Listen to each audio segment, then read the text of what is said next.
sekalian, kita sebagai umat muslim harus melaksanakan sholat. Sholat merupakan salah satu pusaka agama Islam.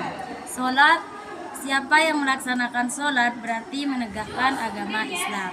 Dan barang siapa yang meninggalkan sholat berarti merobohkan agama Islam. Seperti di dalam hadis yang sudah dijelaskan, yang artinya sesungguhnya sholat itu diwajibkan bagi orang-orang yang beriman.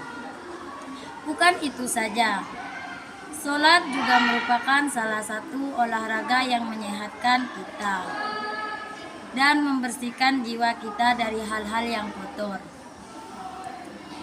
Adapun sholat yang difardukan yaitu ada 5. Sholat subuh, zuhur, asar, maghrib, dan isya. Awal waktu sholat subuh yaitu dari mulai terbitnya fajar. Awal waktu sholat zuhur yaitu tergelincirnya matahari. Dan awal waktu sholat asar ketika terjadinya bayangan 2 kali lipat benda. Awal waktu sholat maghrib yaitu terbitnya Awal waktu sholat maghrib yaitu ketika terbenamnya matahari. Dan awal waktu sholat isya yaitu terbitnya mega merah. Jadi teman-temanku sekalian, kita harus melaksanakan ibadah sholat tersebut. Karena sholat tersebut merupakan atau termasuk juga dalam rukun Islam yang nomor 2. Sholat juga merupakan cara kita agar mendekatkan diri kepada Allah Subhanahu wa Ta'ala. Ketika kita melaksanakan sholat secara berjemaah, maka akan mendapatkan pahala yang lebih banyak. Dan ketika kita melaksanakan sholat sendirian, itu lebih sedikit daripada berjemaah. Jadi teman-teman sekalian, kita harus melaksanakan kewajiban sholat. Karena apabila kita tidak melakukan sholat, maka ketika kita meninggal akan disiksa di dalam neraka. Karena sholat itu kewajiban bagi kita semua. Sholat merupakan salah satu kewajiban yang harus dilakukan oleh umat muslim, terutama bagi kita semua, karena kita orang Islam. Sholat juga merupakan cara kita mendekatkan diri kepada Allah Subhanahu wa Ta'ala. Apabila kita merasa gelisah, kita harus melaksanakan sholat agar gelisah tersebut hilang.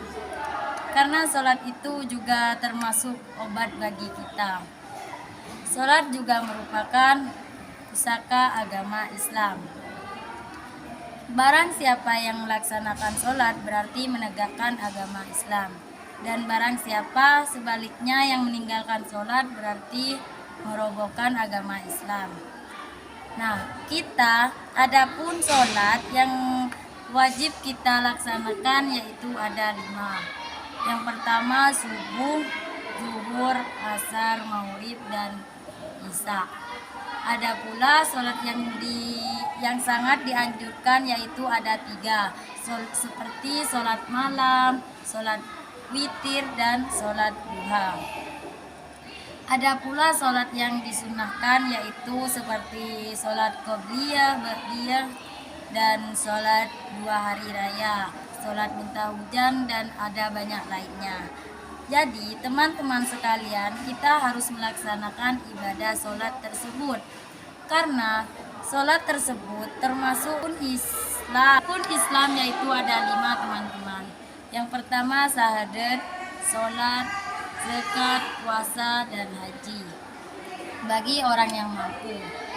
Kalau sholat itu harus dan wajib bagi kita semua, karena kita semua adalah orang-orang yang beriman dan orang Islam.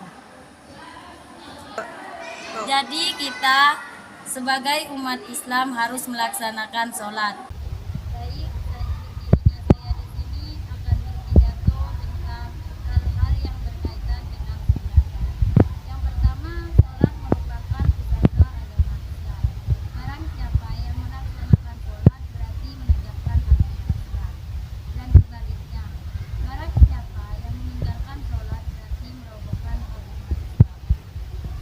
Yang sudah dijelaskan dalam Al-Quran surah An-Nisa ayat 103 yang berbunyi, Bismillahirrahmanirrahim. Inna sholata kanat 'alal mu'minina kitaban mawquta. Yang artinya sesungguhnya sholat diwajibkan bagi orang yang beriman.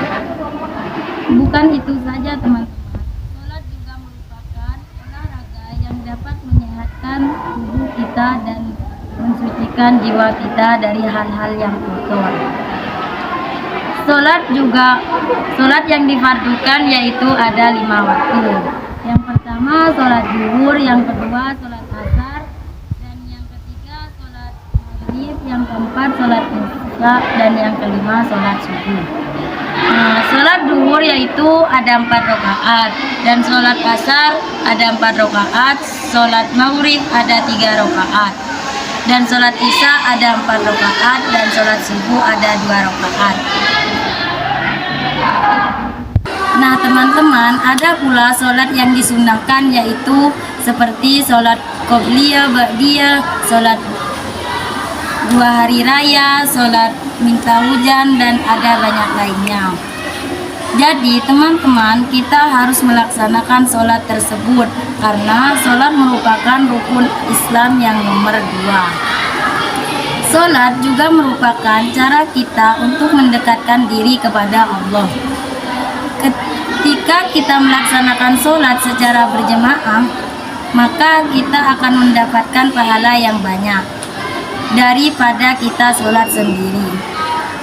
Cukup sekian yang dapat saya sampaikan, kurang lebihnya mohon maaf. Wassalamualaikum warahmatullahi wabarakatuh.